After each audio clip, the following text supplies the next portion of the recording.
Hi everyone, this is audap. Let's continue our game of Paranormasight, the 7 Mysteries of Honjo, running on Nintendo Switch.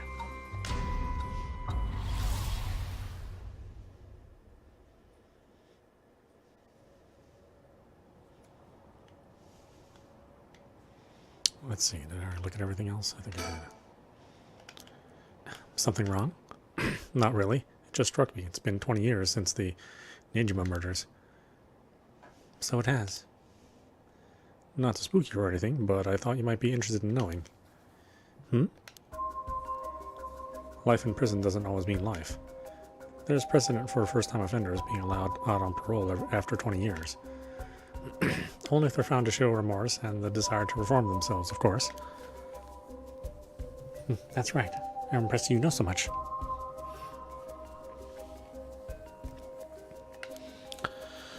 Still, it's hard for someone with a criminal record to reintegrate into society. I hear they've been trying to fix that recently, matching inmates with jobs and accommodation. Oh, really? They keep an eye on them, of course, and make them report in for regular checkups. But to avoid discrimination, they keep the inmates' records a secret from everyone but their employers. They even give particularly notorious criminals new identities so they won't be recognized in the workplace. My. The way you put it. It's like you're saying Fumichika Nejima could be out on parole right now. Back in society under a new name, with nobody any the wiser. It's possible. As it happens, a little birdie told me about a big name making parole a few months back. I don't know if that was Nejima, but our discussion just now did bring it to mind. I see. How unsettling. Now that you mention it, I just remembered something too. What was it? I was passing Komagata High School a little while ago when I saw someone. A janitor, I think, and I could have sworn he reminded me of Fumichika Nejima. Oh? He looked a little different after 20 years. Much thinner than I remember, too. I told myself I was just seeing things. But perhaps it was him after all.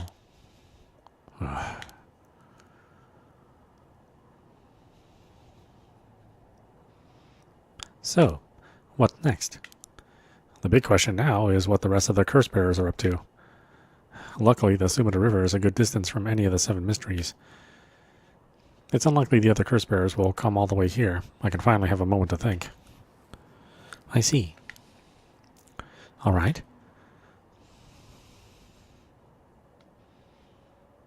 Oh, this is as far as I go.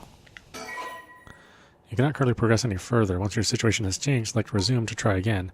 Pressing suspend will return you to the story chart. Oh, interesting. So it does let you kind of pause things while the rest of the story comes into play. Okay. If that's the case, let's do Tsutsumi. Tetsu Tsutsumi, Chief Inspector of the Metropolitan Police Department.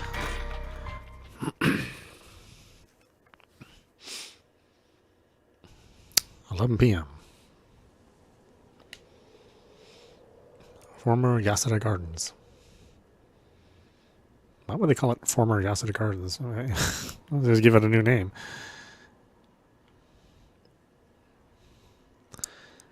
Hey boss, forensics is all done. The crime scene is clean. The other officers have all gone home. It's just us now. The park should be able to open back up tomorrow like nothing ever happened. I doubt it'll get many visitors after everything that's happened. You'd be surprised. Lots of people love that kind of thing. I bet they'll be lining up to get in. Occult stuff is really popular right now. Did you not know that, boss? Sounds stupid. Well, it's not exactly rooted in science, but if ghosts really did exist, we could just ask them who the perp is. Somehow I doubt they'd be that simple. Oh, but I've heard that high school girls are really into this spirit board thing these days.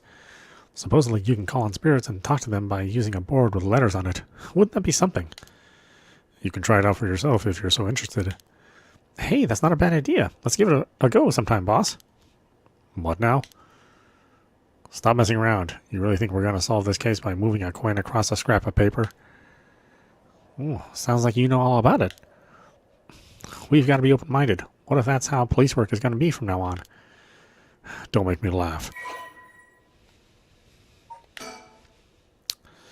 Spirit board. Due to the occult craze, divination has become popular among young boys and girls. All one needs is a coin and a piece of paper with letters on it, letters and numbers written on it. Using these, all one has to do is ask a question of the called upon spirit, and it will move the coin and answer. It is believed to be a tool that was adopted from Western spiritualism and molded by Japanese occult enthusiasts. Though it is considered a form of divination, the ritualistic nature of its usage can cause self-hypnosis or autosuggestion, leading to hallucinations or symptoms similar to spirit possession. Many schools banned these spirit boards after there were several cases of students sneaking into schools at night, in addition to stories of people having seizures when using the boards. Listen up, Edio.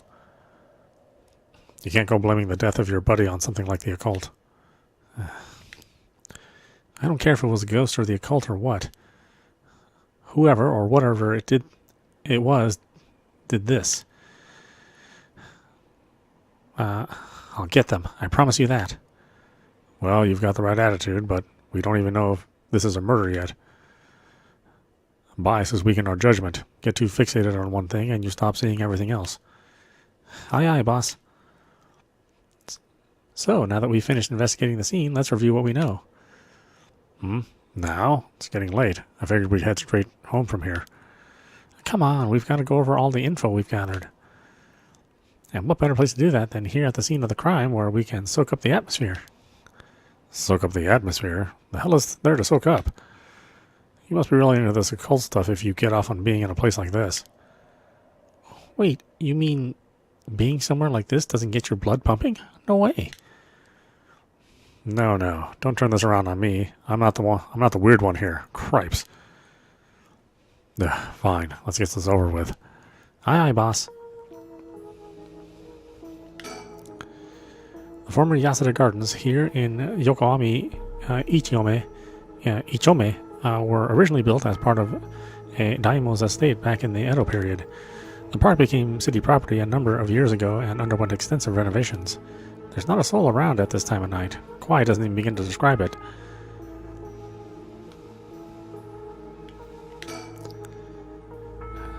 Jun Edio, a detective in the Tokyo Metropolitan Police Department, 1st Investigative Division. His rank is sergeant. This is his first time leading a case. It's like he's graduated from rookie to newbie. He looks put together on the outside, but acts like a kid most of the time. Honestly, the force could use more people like him.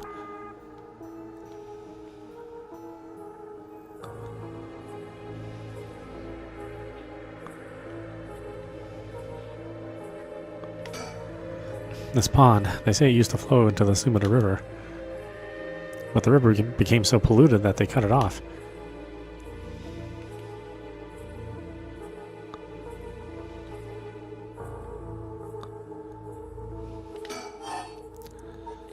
About the case. So, early in the morning yesterday, a staff member found the victim collapsed here in the park and called the police when they realized he was dead. While there were no obvious external wounds, the fact that he was a police officer and the evidence of a struggle means that this was likely a murder. The Sumida office sent it over to us since it involved the death of an officer and we were tasked with the investigation. What we need to do is figure out what happened and whether there was foul play involved. I think that about sums it up.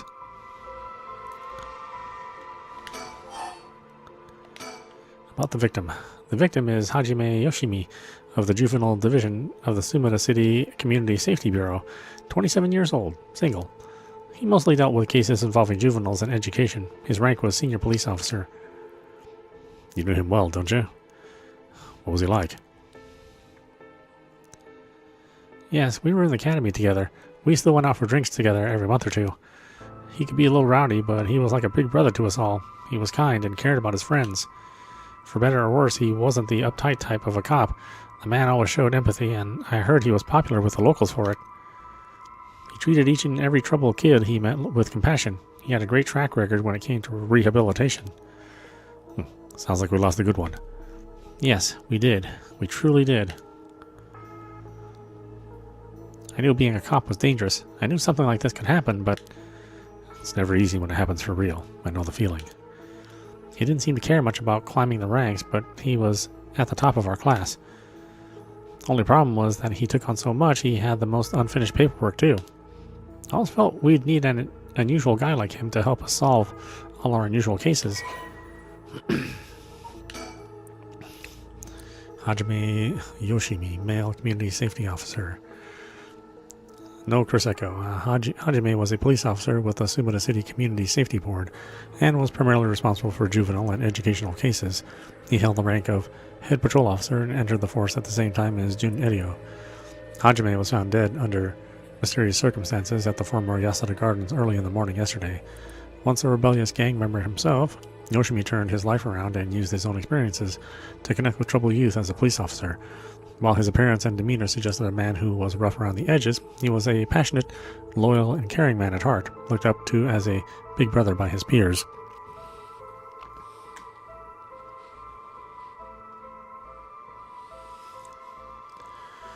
Yoshimi achieved stellar results in his work with juvenile cases, but his consistently sloppy paperwork and less than formal attitude essentially doomed his career and had him writing formal apologies on the regular. He left behind a fiancée whom he'd been dating since high school. Oh, that's too bad. Don't worry, you're plenty unusual yourself. Me? I was the most normal of my classmates. Besides, the real weirdo among us quit the academy a long time ago. There was one even weirder than you.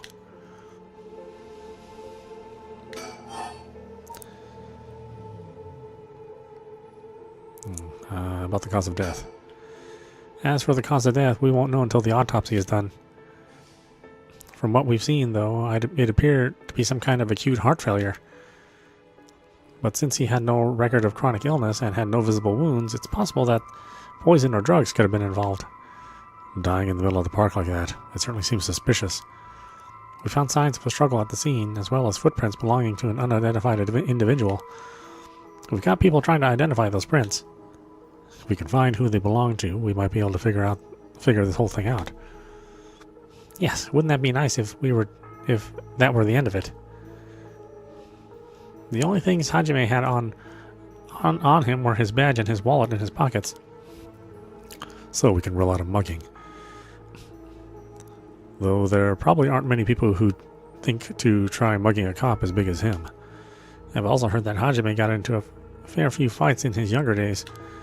He started judo once he became an officer and rose up the ranks quickly. Sounds like the perp would have to have been pretty strong to take on Hajime.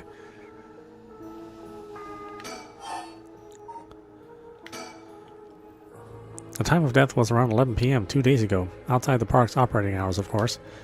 His body was found early in the morning yesterday. 11 p.m., the day before yesterday. What was Hajime doing out here at that time in the first place? That's the question, isn't it? The entrance to the park is closed after hours, but it's a small gate that can be fairly easy for him to get through if he really wanted to. That would, of course, be breaking and entering, but what do you think, boss? Well, someone called him here. It's hard to imagine a cop like Hajime would trespass for no reason. And since it seems like someone else was here with him, could they have called him here? Oh, that does seem likely. They must have been talking about something pretty sensitive to come here in the middle of the night. So, Hajime met someone here to discuss something in secret. And then they got into a fight? No, that wouldn't match the cause of death. There were no wounds on the body that would indicate a spontaneous scuffle. The perp must have planned something. Then you think it was meditated? That would mean they called Hajime to the park with the intent to kill him? Well, there is still the possibility that it was just some kind of accident. Maybe the perp tried to threaten Hajime and things went south from there. We should be able to get a clearer picture once we know exactly what killed him. Right. About the victim. Hajime was quite the bad boy in school, apparently. He ended up with the police a lot. He said the officer in charge was good to him, helped him get back on track. The reason he wanted to become a cop was to pay his kindness forward. Said it was the first time he ever took his studies seriously. That's a good story. Love that kind of thing. Makes me want to have a drink in his honor. Please don't make fun of my dead friend. Hey, I said in his honor. You should aspire to become the kind of cop people miss when they die in the field. You say that like it's a sure thing I'll die. Besides, if I end up biting it, I'm sure you'll be the one who misses me most, boss. Come on, don't be like that. You'll hurt morale. Well, I guess how much I'll miss you depends on how this investigation goes. I can already see it. Eddie, oh no! Why'd you have to go and get yourself killed? I have no idea what's going on in that head of yours. Yeah, that'll be a sight to see. I can't wait. You can't wait for your own death? Get it together, kid. Sheesh, you really are something. Thank you?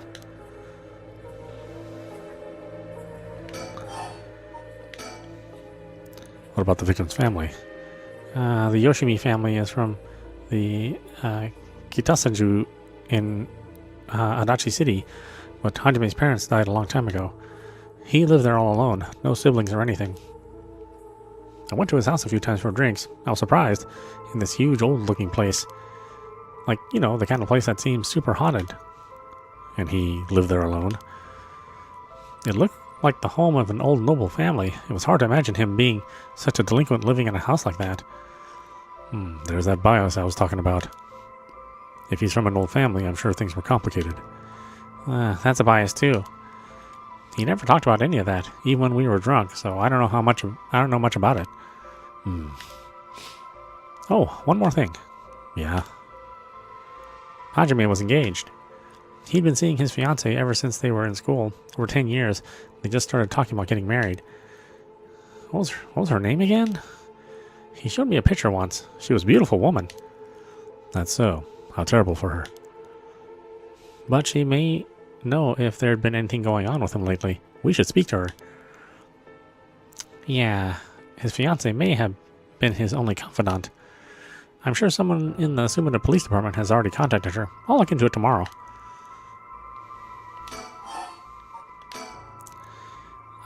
Hey, boss. I looked into the case that Hajime was running. Oh, great. That's the kind of stuff I want to know. What was Hajime working on the day he died? Well, according to his report from the day before, he had 2 cases involving juveniles. The first was the suicide of a high school girl who jumped off a building in Kamezawa last week. Yeah, I did hear about that.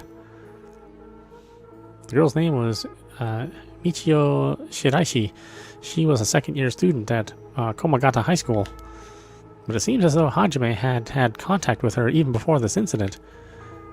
So she'd been in trouble for some time. That's the thing. About a month ago, he happened to see her walking around town. She looked upset, so he struck up a conversation with her. He was sure there was something bothering her, but she wouldn't tell him. Or she wouldn't tell him what. Must have been trouble at home.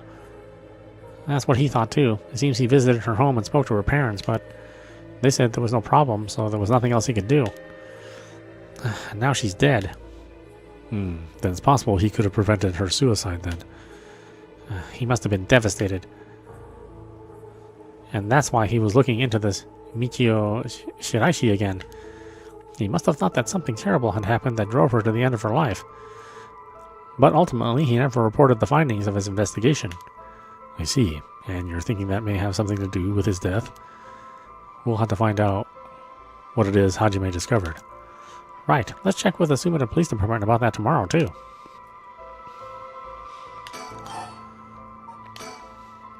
And what was the other case he was working? And this one, it is also related to the Komagata High student. A trouble named Hitomi Okuda. She seemed to be the leader of a group of kids who get up to no good. Juvenile delinquency. Fun. She was pretty bad for a while. Multiple charges of obstruction of property, assault, and battery. You name it. Hajime had been working with her for about 6 months, and she was finally starting to open up. Then he met with the girl the day he died. Well, every school's got its problems. But I'm sure he'd be worried about how she'd get on without him. Right, just when she'd finally found an adult she could trust. She might act out without someone to help her get through this. We'll have to make sure the Sumida Community Safety Bureau does their job.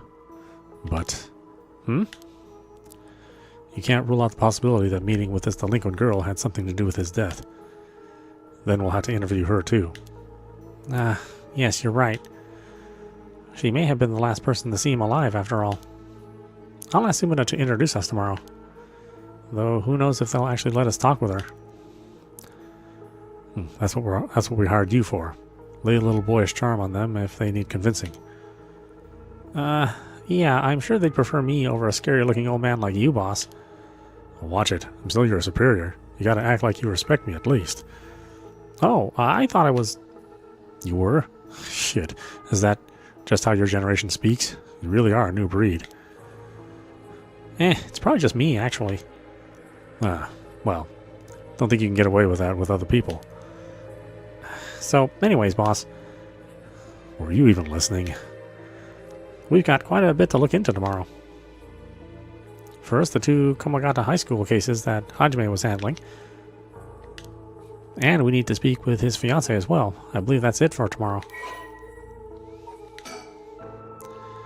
Notes on Hajime Yoshimi. Case notes regarding the death of Hajime Yoshimi offer the officer with the police... officer with the Sumida police. Summary. Body found at former Yasuda Gardens. Estimated time of death 2 days prior at approximately 11 a.m. Cause of death acute... Oh, I think they mean 11 p.m. 11 a.m. is the middle of the day. Cause of death acute heart failure. Cause unknown. Signs of a struggle found at the scene. Efforts to locate witnesses underway. Body discovered by groundskeeper. Currently investigating the fiancé of the deceased and 2 female students from Komagata High School that the deceased had contact with as persons of interest.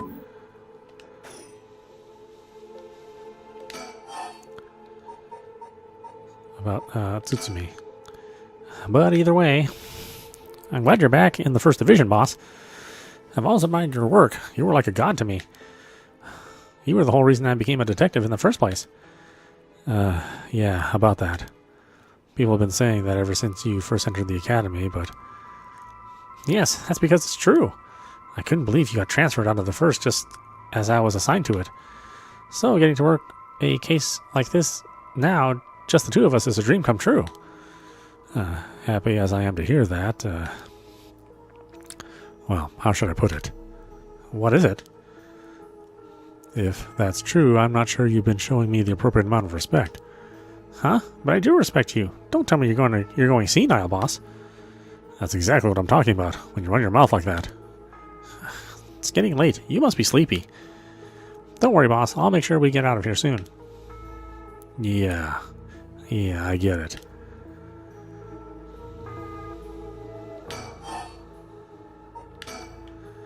I've been wowed by your shrewd detecting abilities all day today. Oh, really? Funny. I've been wowed by you too. But not in a good way. On the topic of family, what's yours like, boss? The hell's wrong with you? Prying into my personal life all of a sudden? It's just, I've never heard you talk about them or anything. Oh, are you single? Shut it. That's none of your business. Well, ever since I joined the force, I've been thinking. The department really pressures young officers to get married. I wonder why that is. You don't say anything like that, though. How should I know? I caved to the pressure myself and got married 20-some years ago. Huh, so then... God, you're relentless. She took our daughter and left 4 years ago. Thanks for reminding me. Oh, I'm sorry. I can't believe she'd give up on a guy like you. I was never home much. Too focused on work. I come home late only to get called right back out again. Plus, being a cop is dangerous work. I don't blame her for getting fed up with it all. How sad. Especially when you're out here putting your life on the line. Oh, is that why you transferred out of the first? It was already too late by then. You better be careful, Edio. You say that, but there's not much I can do, is there? That's the nature of our job. There aren't many who can really understand it, not unless they're involved with police work themselves or related to someone who is. But wait, you have a daughter, boss. You really think I want to talk about her after all that? Have some sense. Come on, I promise I don't mean this the way it sounds, but how old is she? Jeez, you don't even know when to quit, do you? At least try not to look so intrigued. She's a bit rough around the edges. I think most men are intimidated by her. Last I heard, she's living by herself and going to college. Wow, a college student. Men love an educated lady. Stop that. What kind of cop are you making? What kind of cop are you making baseless assumptions like that? She's living on her own, though, huh? You must be worried about her. Worry? I don't even know where she lives. Oh, so she hasn't told you?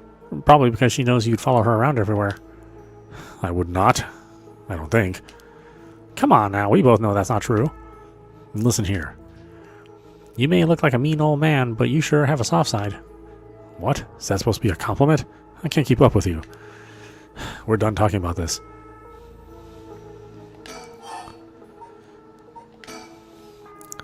Oh, that reminds me. If you got married 20 years ago, it must have been right around the Nejima murder. You know your history. Yeah, that happened a year or two after our wedding. You were the one who arrested the killer, weren't you? We studied that case at the academy. I was only in elementary school at the time, but I still remember people talking about some dangerous criminal getting arrested. All that was just cracking the case, finding the guy. It was all just happenstance. I'd really rather not think about it. It was a disturbing case. Did it not make your skin crawl when you learned about it at the academy? It did. We were all terrified. Sounds about right. No one could believe that such a mild-mannered man could have committed such a terrible murder. If we had overlooked one little thing, we may never have caught him at all. I think I remember hearing there was only one charge brought against him in the end. That's right. We didn't have the evidence. I knew there was no way such a meticulously planned crime could have been there first, but we may have stuck Fumichika Nejima in a cell, but it was no victory. He always had the upper hand. And all the damage he did to everyone it involved, especially the victim's classmates. It's already been 20 years. Huh? God damn it. This is why I try not to think about it. I'm sorry. Oh, okay. Yeah. Didn't mean to click on that. So, all this occult stuff. Have you heard about it, boss? What are you talking about? This rite of resurrection thing that everyone's talking about. No, not you two. I've been hearing about that shit everywhere. Oh, you have? That's surprising. Who cares what people are talking about? It's got nothing to do with our job. But don't you think the occult stuff with this case feels, I don't know, realer somehow? The whole thing started right here in Honjo and Sumida City, so I thought that maybe... Cut it out. Nothing good can come of getting involved with that rite of whatever, or that record of fates. Sounds like you know all about it. Boss, are you secretly into the occult? Stop that. Seriously, this isn't a joke. I get why you'd be intrigued by something called the Rite of Resurrection after a buddy of yours died, but bringing the dead back to life, that's the stuff of fantasy. It's not real. So don't go hoping for miracles. Got it?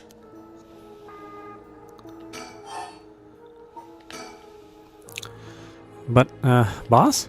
Yeah. Is this case really important enough to assign to someone from the investigation division? I mean, a friend of mine died, so it's important to me, but it's all up to the higher-ups. I'm sure they've got their reasons. Boss, you know something, don't you? It'll all become clear in time. Try not to worry about it too much. Thinking about it, the only thing we know for sure is the identity of the victim. That means there must have been something special about him, right? Maybe he knew something he wasn't supposed to. Some kind of secret or something. Is that right? Or is that right? You're pretty sharp sometimes, you know that? If you picked up on that, you should be able to put the rest together yourself.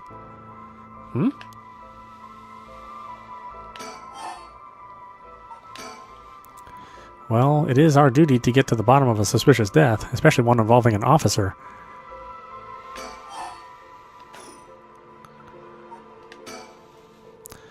Got a bad feeling about this case, and my gut is rarely wrong. I knew this would be a treacherous case from the moment we were dragged into it.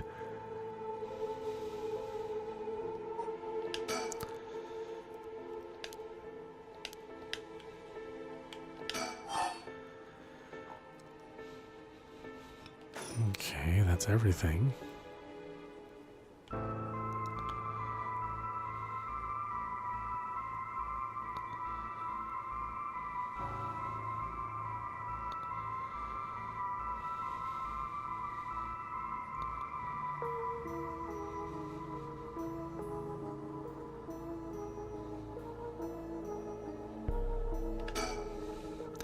This is where the victim was found.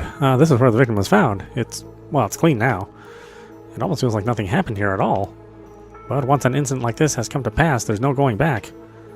Not that knowing that is any consolation. Well, boss, I think that about does it. Right, let's call it for tonight. I'll see you tomorrow. Oh my god, what is that? Huh? Boss? What's wrong? Don't tell me you're going senile. Damn it. It was that case all along. Boss, what is it? Is there something over there? What's it say? Not the... Do not be fooled. Blank the time. Blank the true lie. It is no rumor. Believe me.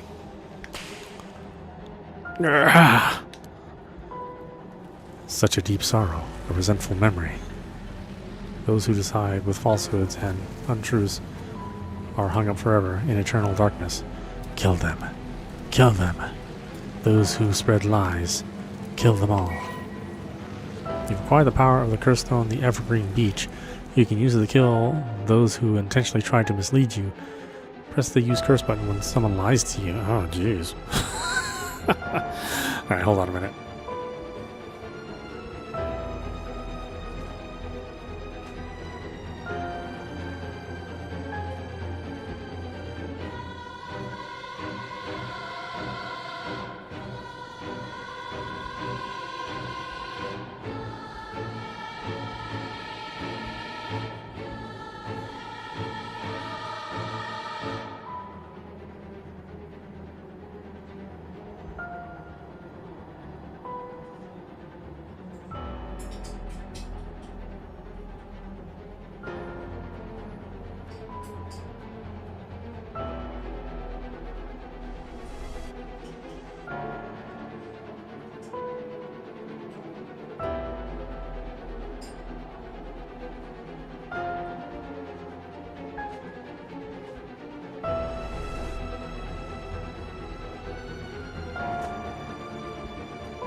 So I have the curse.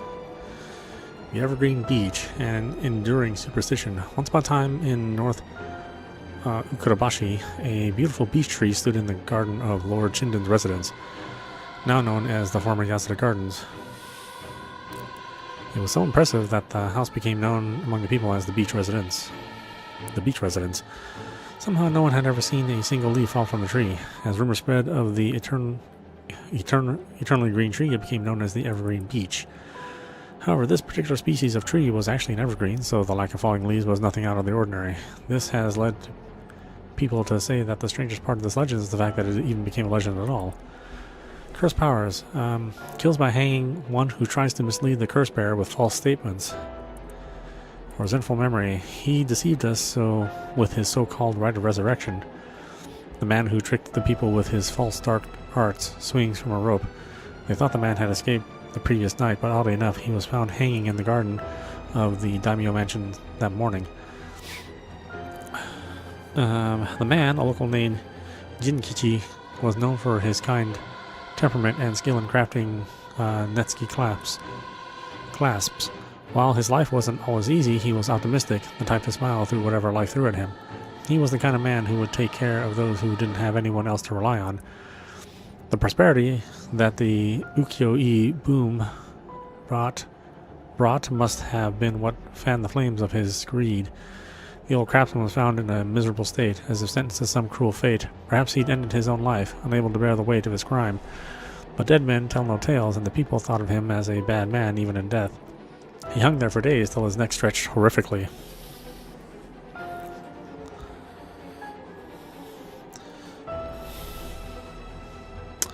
A visage of pain still etched on his face. It was clear he must have struggled greatly as he died, his flesh marked with dark scars where the rope wrapped around his whole body.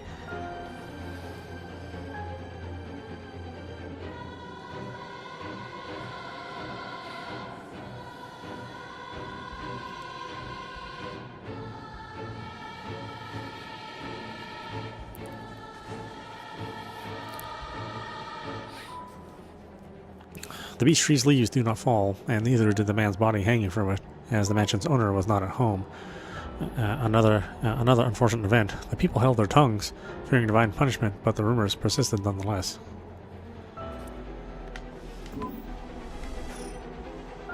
The murderous impulse seeps into my soul like thick black tar. Now. Kill. Can you hear it, curse bearer? You who so strongly desires the right. Kill them.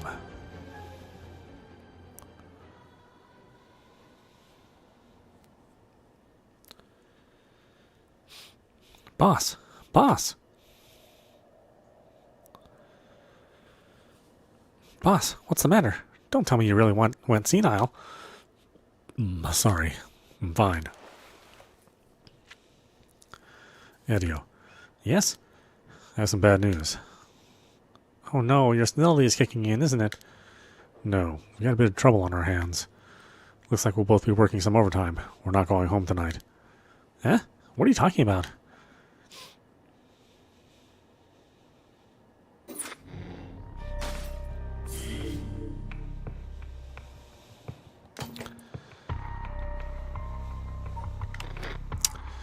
I mean, it gets more and more interesting the more we delve in.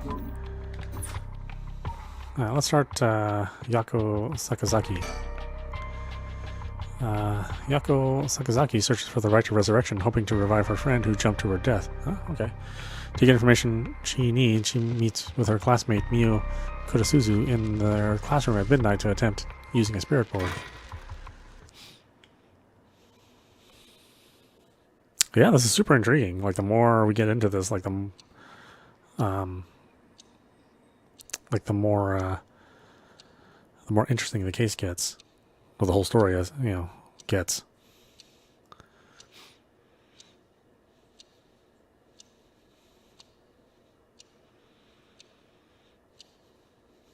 And that should be everything. Okay, let's start. Ready for this, Yako? I'm ready. Okay, I'm ready. Yako Sakazaki. A female high school student. Yako is a student in Class 2C at Komagata High School. Unable to comprehend why her childhood friend and classmate Michio Shiraishi committed suicide, she attempted to investigate the incident herself. However, she was unable to make any progress and, feeling desperate, invited transfer student Mio Kodasuzu to join her in performing a spirit board ritual. Born and raised in Honjo, Sumida City, Yako's family has owned and operated the beloved candy shop Sonoya since its establishment in the early Showa era. Despite her modest appearance, Yako is a cheerful and vivacious young woman with a sense of duty and compassion so strong that she is easily moved to tears. She is also a bit quick-tempered and quarrelsome, always prepared to stand up against those who harm her, family or friends. It is possible, however, that this readiness to fight is more driven by the innate love of chaos. Yako's winning streak against arrogant boys in scraps since she was a child remains unbroken, and is the source of considerable stress for her mother. Alright, let's start. This is the spirit board. This is how we'll be communicating. First, we'll both put a finger on the 10 yen coin that's on the board.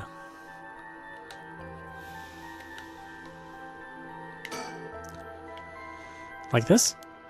Just relax. Just like that. Relax your finger as much as you can. Now for the chant. Repeat what I say, okay?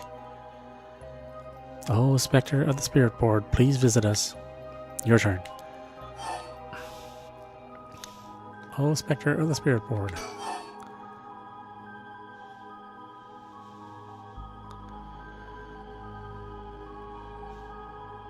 Wait, they all say Spectre of the Spirit Board. Oh, Spirit Board, whoops. Please visit us. Spectre of the Spirit Board, Spectre of the Spirit Board, please visit us. Good. Please tell us if you are there.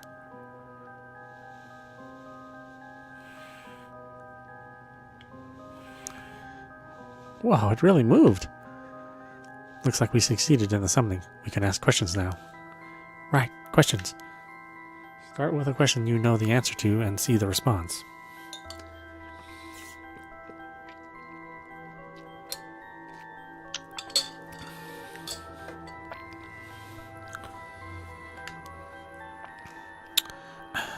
Then, when you know your questions are being answered truthfully, you can ask what you really want to know. Okay, I'll start with something simple.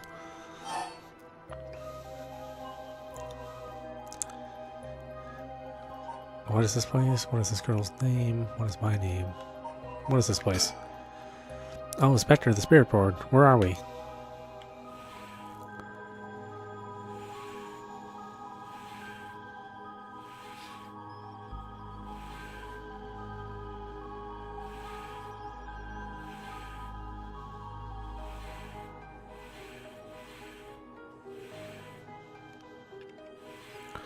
High school. High school, that's right. The answers don't seem to be very precise.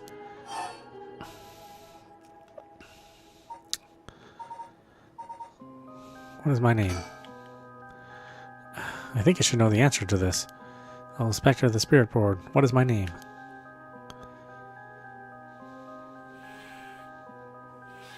Huh? What's the matter? How strange.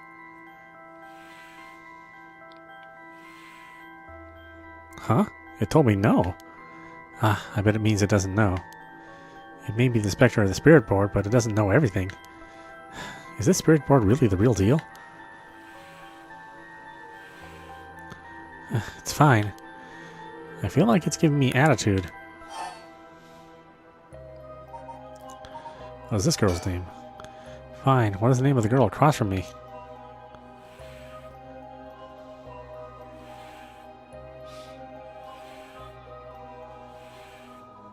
Mio, that's right. Grr, that's not fair. It knows your name, Mio. You didn't use that weird character you used to spell your name. How flattering. Mio Kurosuzu. Let's see, high school student. Mio transferred to Class 2C at Komagata High School about 2 months ago. Although she is an extremely mild-mannered young woman, she exudes a somewhat off-putting dark aura which makes it difficult for her to form friendships. Mio has, however, found a friend in her classmate Yaku's Sakazaki and has begun opening up to her little by little. The truth of the matter is that Mio is an apprentice of a famous psychic. Possessing exceptional spirit sense, she takes on the troublesome task of serendipitously handling spiritual disturbances that break out in schools across Tokyo before they become a problem. She transfers schools frequently as a result and thus has trouble making friends. Mio has already solved an incident at Komagata High School involving a female student possessed by a spirit.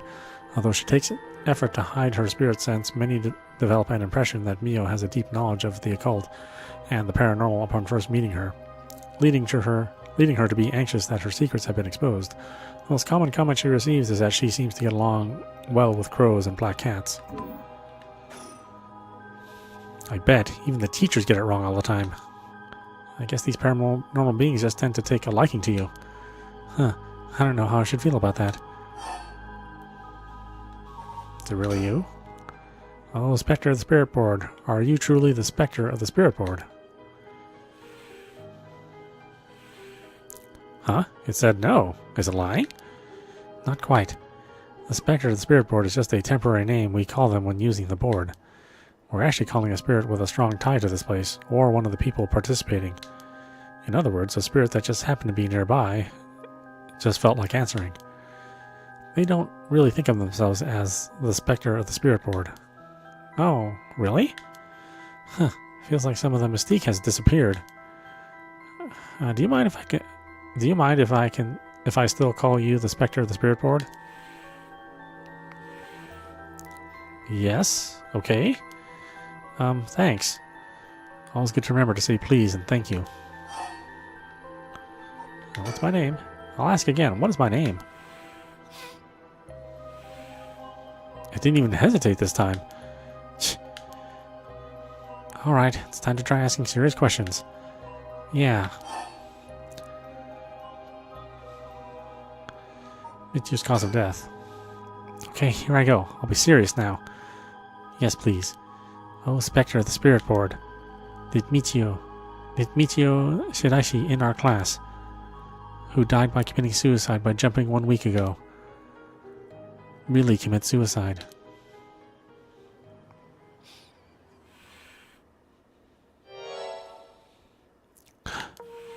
So it really wasn't.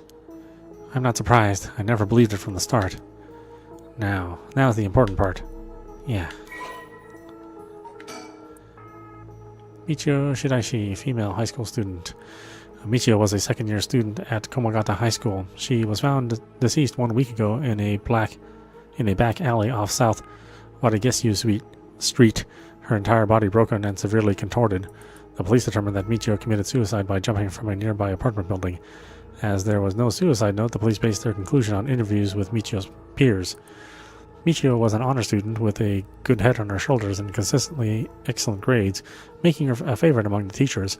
Although she appeared somewhat reserved, she had a positive outlook on life and a courageous spirit.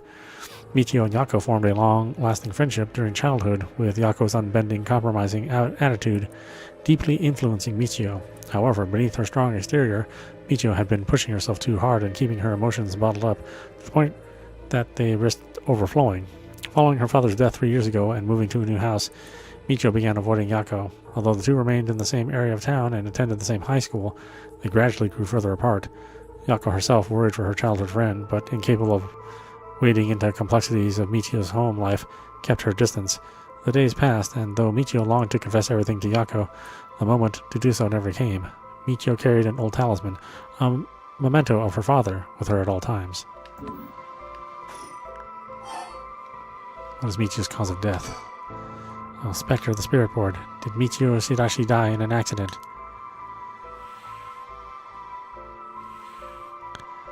It said yes. So it was an accident and not a suicide. Michio. Then did she slip and fall from that apartment building? Huh? She didn't? What do you mean?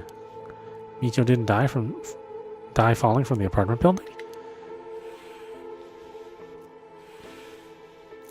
No way. If that were true, then why was she lying on the ground like that in the back alley of the apartment building? It was an accident, but not a fall? Oh, Spectre of the Spirit Board. What happened to Michio on that day? Seems like it doesn't know the details. Where's the Rite of Resurrection? And how about... Oh, Spectre of the Spirit Board. We want to use the Rite of Resurrection to bring Michio back to life. Do you know where the Rite of Resurrection is? I wonder.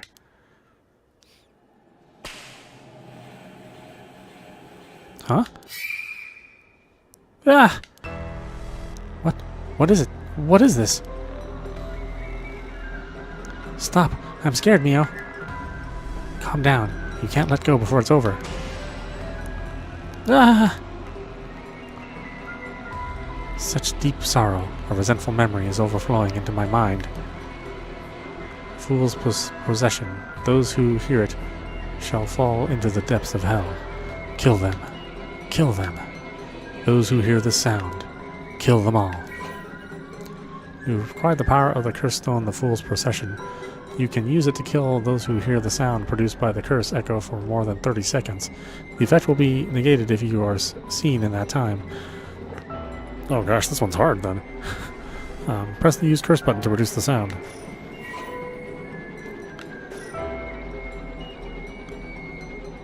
should read that.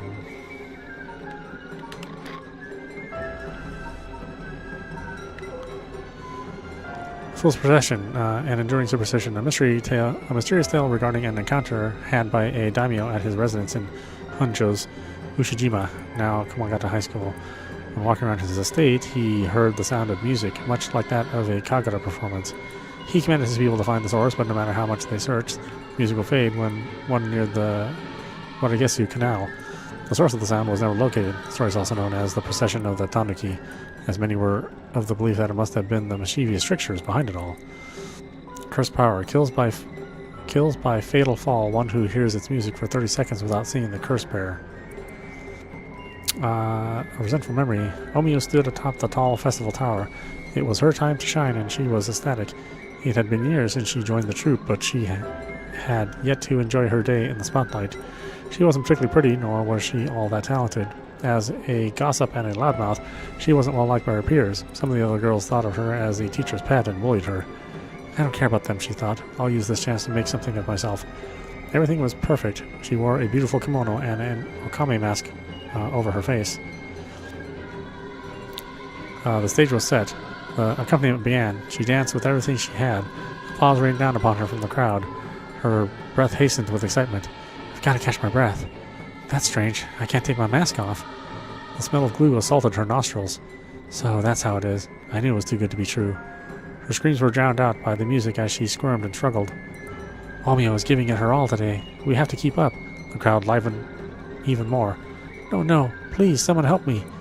She fell from the tower, writhing in pain, as she begged those around her for help. The music stopped in time with Omio's heart. A murderous impulse seeps into my soul like thick black tar. Now. Kill. Can you hear it, Curse Bearer? You, who so strongly desires the right. Kill them.